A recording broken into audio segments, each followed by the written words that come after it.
Nigerians' young population, which is a critical resource for harnessing the opportunities offered by technology and innovation.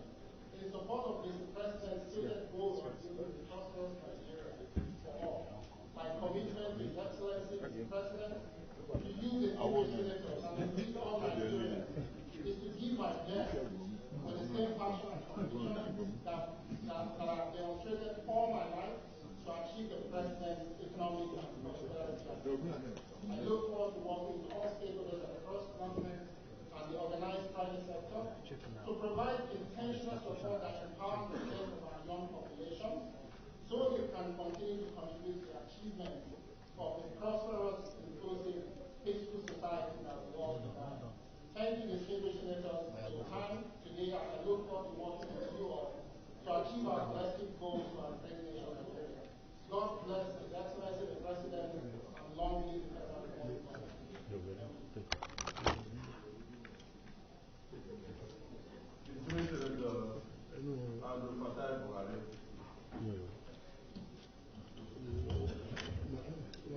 Mr. President, distinguished colleague, Buhari Dr. Bosun, congratulations. I have two questions for you. Number one, on the 29th of July 2019, you defeated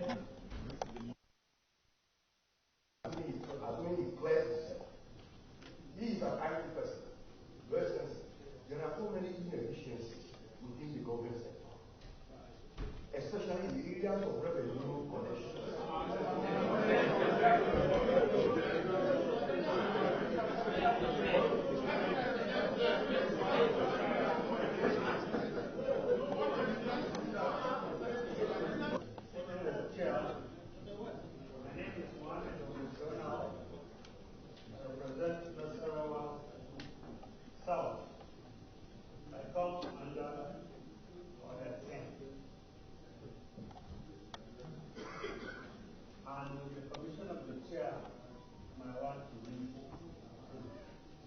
Any senator may rise at any time to speak upon a matter of privilege suddenly arising, and he shall be prepared to move without a notice the motion declaring that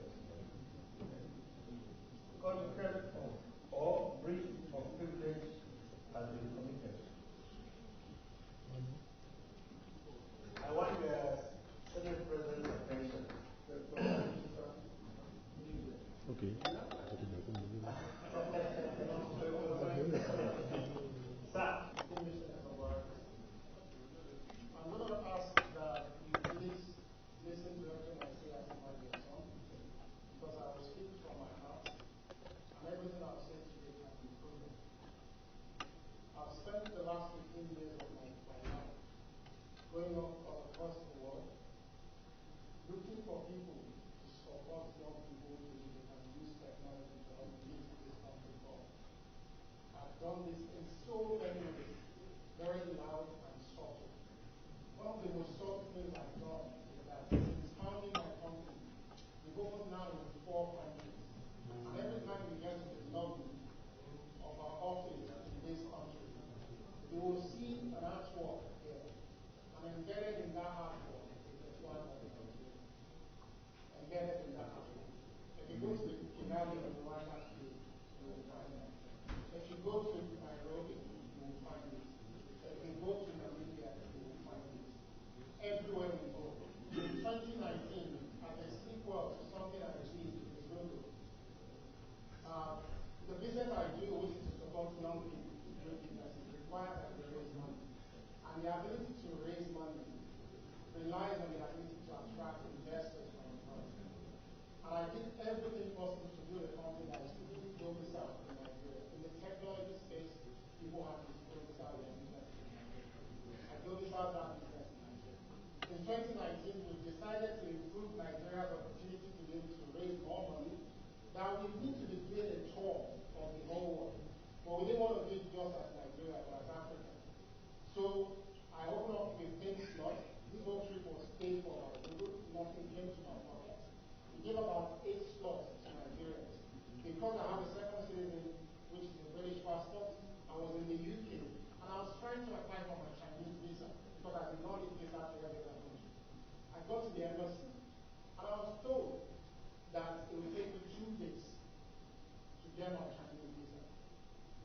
excited. And the gentleman said, what do you do? Where's your pay slip? I said, I run my business. He said, we have to see your bank account statement. I said, I'm happy to provide you, but my business is fully domiciled in Nigeria. The moment I mentioned Nigeria, the gentleman said, you have to do a special check on me. And it was going to take minimum 2 weeks. In anger, I treated what you read, which was paraphrased wrongly. One, I've also been given a taste of what young people have been doing to all of you as well, which is the tweet you read is just the first part of that tweet. The second part specifically mentioned that for us to lift this country up, we must find a way to correct our image, to project positive image.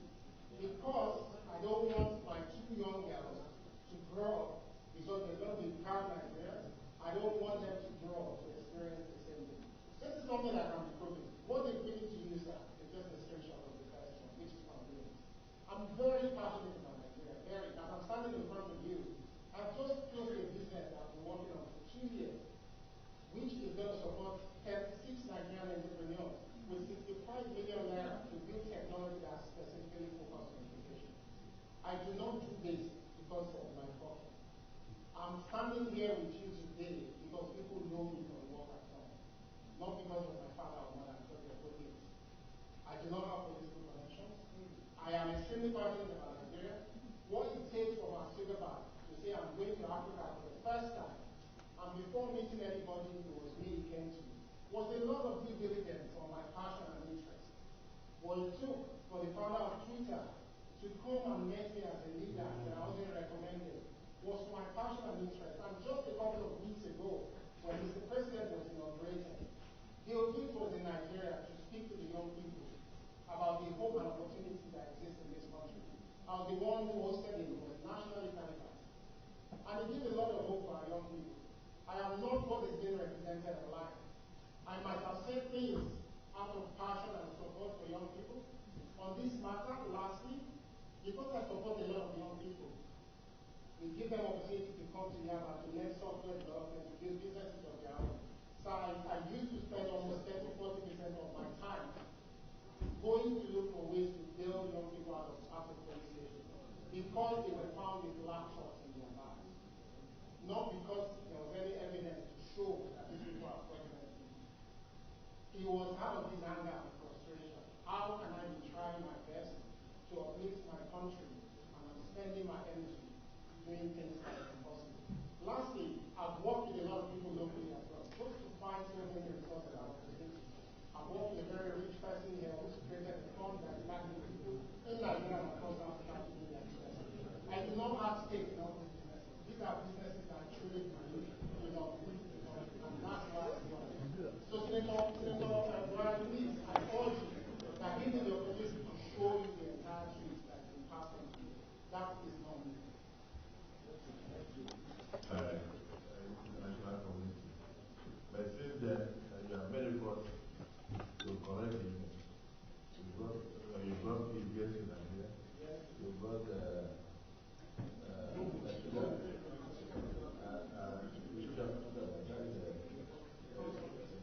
father of Facebook in Nigeria, and you are doing a lot of things to encourage Nigerians to go to the and also to make money from sustain themselves. And you are very determined to make sure that your 2 children grow up to be proud of their identity as Nigerians. And what we have suffered internationally should not be meted to them, and that the image of this country must be corrected. And so when the president gave you this opportunity, we are very happy that this is now even a higher platform for you to come in and help change that image, and also help the power of Nigeria. Let me recognize another young Nigerian to say something. Women into his cabinet. He kept his promise. Most of these women, if you look at their average age, 39 years. At their age, give it 37 to 39 years. A young man is also standing before us today. In line with Mr. President's promise to young Nigerians that he will be part of my government. And he brought a young man Look at his dressing, Mr. President, green and white. That is Nigerian. He came with Nigerian flag because of his passion for this country. Mr. President will not lie to you. Let me speak in pidgin English. Sometimes this country, they choke. They choke us. Mr. President, a few days ago, I was come back from Kenya on the assignment that this parliament sent me. When I landed at Addis Ababa International Airport, I saw Nigerians being hoarded by a corner. Denied flight. I came out of the line, and I asked the immigration people there, why are you keeping these people without them boarding a plane? They told me I should go back to my line. I removed my diplomatic passport. I said, I'm a diplomat. I want to know why they are not boarding the flight. The moment they saw my international passport, red passport, they directed me to a seat, and I sat down there. What I'm saying, I'm on live television. Some Nigerians were in that flight, and they saw me when I left my queue. And I found out what they did. And I told them, give me back these Nigerians, let me take them to my country and hand them to immigration in my country. Most of them, Mr. President, they were treated in such a manner because they are using green passport. Sometimes, when young people tweet what they tweet and they express their frustration on social media, I want you to know that we are doing this out of the love that we have for this country. Not that we hate this country. We have nowhere to go. This is our country. This is an orphan, without a father, without a mother, without a godfather, recognized by the president for his work and presented to serve. Most of these young people who are leaving the country, Mr. President telling them, come back. Don't be insulted to us from America. Don't be insulted to us from England. Come back, Nigeria. Let's build this country together. And that's why Mr. President nominated him to come back home and offer this country. We commend Mr. President for the love that he has for youth, for women, and his vision for a new Nigeria. Colleagues, please, I beg you as a young person, when you see us sometimes you express passion, support us as your sons, as your daughters. Don't use our aid against us. Use our aid to see that we help this country. I beg colleagues, this boy is very intelligent. Take a bow and go, please. Honestly, this Senate has been very kind to you. In spite of all the noise you make in the Senate, we tolerate you because we recognize the youthfulness in you. I'm very proud of your speech today. The two Senator Solomon Adiola or Lami Leko, this is your citizen. Say something and let him come forward and take leave of the Senate. Colleague, let me start by thanking Mr. President for identifying yet another talented Nigerian. Mr. President, let me commend the nominee for one thing. For the fact that he admitted that yes, that tweet emanated from him, and the intention surrounding that tweet was not in any way to disparage or destroy Nigeria as a country, but out of sheer frustration that he encountered in the Chinese embassy. The only area that I strongly believe he will have added to this is sharing his experience in the Chinese embassy with Nigerians, so that it will give us a platform for us as a government to call on the Chinese embassy to ask why Nigerians is being treated this way. Yes, sir. But for hiding that and tweeting out of sheer frustration is one area that I am not in support of. But Mr. President, distinguished colleague, Bosun Tijani standing before us, a Nigerian, an IT guru, somebody in his opening remarks has shown how technology can be used to improve our economy. an economist by academics, an IT guru by profession. Mr. President, distinguished colleague, you will quite agree with me that a country that is not fintech compliance at this time and age should know that he is yet to overcome many, many challenges that is confronting that nation.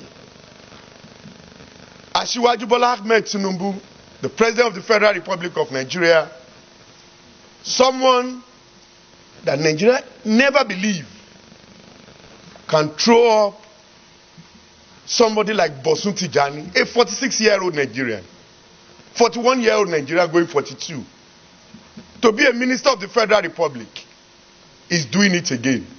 And that was how he started in Lagos. He discovered Bosun when Bosun was 42. He discovered me when I was less than 30. When you are 41, Asiwaju discovered you. He discovered me when I was less than 30 years. And today, I have kept the flag flying. Yes, sir. That is the generation that Asiwaju believes in. And these are the future of Nigeria. I want to plead with my colleague that irrespective of the shortcomings of Bosun Tijani, let's take it as useful exorbitant. And it's here before us to tell us that he has the solution. He has what it takes to contribute to the development of this country. And he has decided to leave his businesses and leave his connection in the IT world to come and add value to the government of President Bola Ahmed Tinubu. I want to plead with my colleague that don't let us throw away the baby and the water. The man has appealed before us, and he has accepted to the fact, and even go ahead, I don't know, he has apologized. Okay. Maybe in his submission. He has not even committed anything according to his submission. But out of his sheer frustration, he has explained. My dear colleague, I plead with you that to please, okay, I apologize on his behalf and say that we should allow Mr. Bosun Tijani, a born Ogun State indigene, to take a bow and go. Thank you, Mr. President. Wait. Please. Mr. President, I want to join all other senators that have spoken to congratulate our dear President, President Bola Ahmed Tinubu, for selecting young Nigerians to also be part of his cabinet, especially the women and the youths. With regards to our brother Dr. Bosun, congratulations. But Mr. President, I wish to advise this young man that there are times, no matter the level of our frustration, we must be cautious with what we write on the social media. I'm saying this because I have another tweet from him, which was written by him by 10:05 p.m. in April 21st, 2021. With the kind permission of Mr. President, I would like to read this tweet. He said, "Who conducted a security check on him when he was appointed? What sort of checks are done by at the Nigerian Senate when they confirm appointees and the media? Question for another day. Until we ask the right questions, these morons will continue to take us for granted." Mr. President, sir. Mr. President. I want to.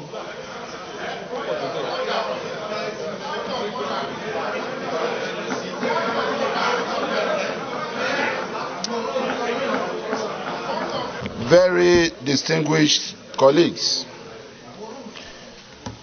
I have a perspective to share with our distinguished colleagues. And I have a perspective to share with Nigerians, especially those among our youth who in the last 48 hours, since the name of Dr. Bosun Tijani was sent to this hallowed chamber as a ministerial nominee. Our youth are divided on this matter. There are some who are supporting him. There are some who are also sharing other tweets from him similar to those that have been read out here. The truth about it is, beyond these two tweet messages, there are some other ones being shared online. And what is the underlying thing here? And what is the perspective that I want to share? Consider the dates of these tweets and recall the events that took place in Nigeria. Some of my own children and some of our own children were all part of these tweets. Standing before us, sir, is an NSAS protester, if you can so classify him. That is the truth about it.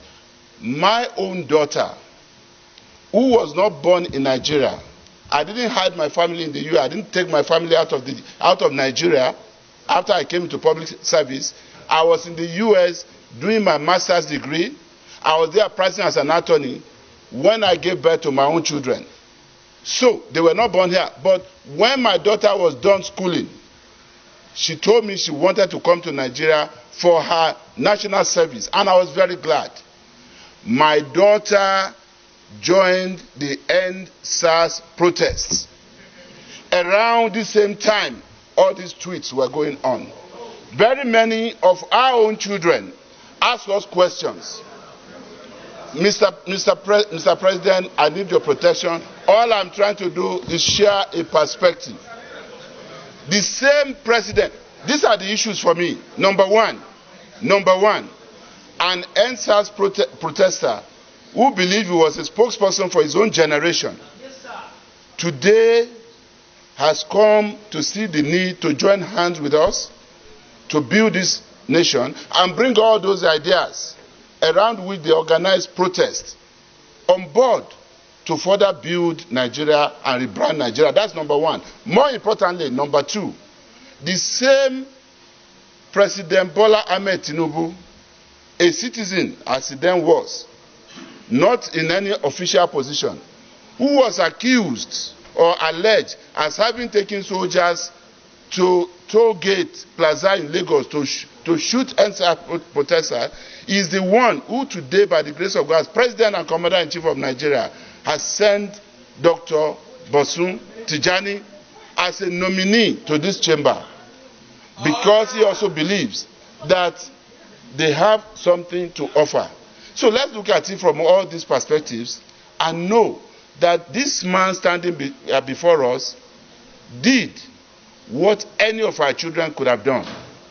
At that point, based on their own understanding of what's going on, he portrayed a scenario of how most of the people he was struggling to help were being arrested by the police because they had laptops in their bags, not because they were criminals. Let us remember what happened in this country. We need to move on with this generation. We need to put this behind us. So, of course, if he said anything that he shouldn't have said, he's here to apologize. That's not the problem. But let's take it beyond that and be less emotional about this issue. But we must protect the integrity of this institution. I agree, with our colleagues who are saying this. And our own youth must also learn from this, that even in the face of anger or protest, you must mind the language that you use. Thank you so much, Mr. President. Well, let me, just before I listen to any other distinguished leader of the Senate, that even if it was that your child that came before us here, that child will still face the same question. The questions being asked are not, nobody, I don't think any of them has ever met him. I don't think any person here has any objection to his nomination. And I don't think anybody here is against him. We are rather appreciative of Mr. President's choice. However, sometimes the past has a way of following us. And I think we can make progress. I will give you an example. The National Digital Economy Policy and Strategy 2020 to 2023 that involves ICT parks, entrepreneurship, innovators, youth empowerment, which will break it down to solid infrastructure, soft infrastructure, service infrastructure. All these policies, he was part of those who developed these policies that he believes can empower young people. When Mr. President was coming on board at Eagle Square, I said that I learned a lot from him when he was governor. I turned boys into men as a governor in my state, and that he will come, if he won the election to be president in Nigeria, that he will turn a lot of Nigerian boys into men. I think this is one of such. Now, if we sit here for the next 5 minutes, somebody will bring out another very derogatory tweet from him, whether it was done in the heat of anger, or whether it was in collaboration with your child, I wouldn't know. But the major thing there is that he has a very good opportunity on live television to tender apologies to his elders for his youthful exuberance and his mistakes, that we move on. Dr. Tijani, Dr. Bosun Tijani, this last tweet and many others that will come, like the one you called your elders. Look at somebody like Senator Gumel. I'm sure he was in the Senate there when you said that he was a maroon. So, do you still believe that senators are maroons, or do you have an apology to make? If you can tender an apology, we can move on. And then if you also believe now.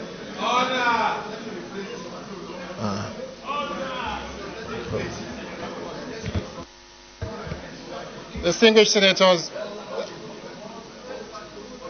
Yes. Distinguished senator, please again accept my apology in explaining. I'm absolutely sorry for everything I've said. I'm sorry. Distinguished senators, we are all fathers, except for Senator Jimmy Kuta, who is not yet married. We are all fathers, and our children do err. We cannot throw the baby with the bad water away. We recognize his intellect. We recognize his contribution. We thank Mr. President for being a forgiving father despite all these tweets. And I think on behalf of the Senate, I want to accept your apology and keep up the good work of creating opportunities for young people to grow, so that they will not have the kind of anger that led you to make all those tweets. Your apologies are accepted. Congratulations on your nomination. You may now step forward, take a bow, and leave. Point of order, Mr. President. No, not on this matter. Not on this matter. Not on this matter. Point of order. Yeah?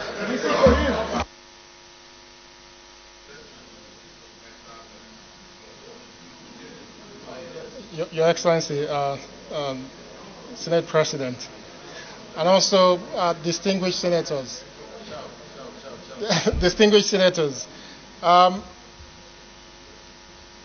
I was raised properly as a Yoruba boy, both in Agege and Abeokuta, so I do understand that we're not meant to disrespect our elders, and that's not the training that we're given. My father probably won't be proud of me for all these allegations, but one thing he'll be proud of as well is that the passion that led me to those mistakes has also given me the opportunity to contribute to the development of this country.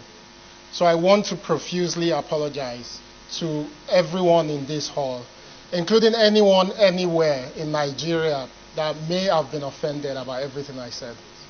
I ask that you please, in the process of accepting my apology, that you look at the undertone of everything I've said. I didn't say it to spite. I said it out of frustration and love. So please accept my sincere apologies, please.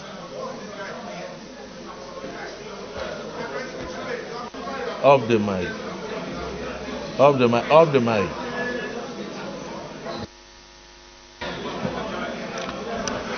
Distinguished senators, distinguished colleagues, we have before us a young Nigerian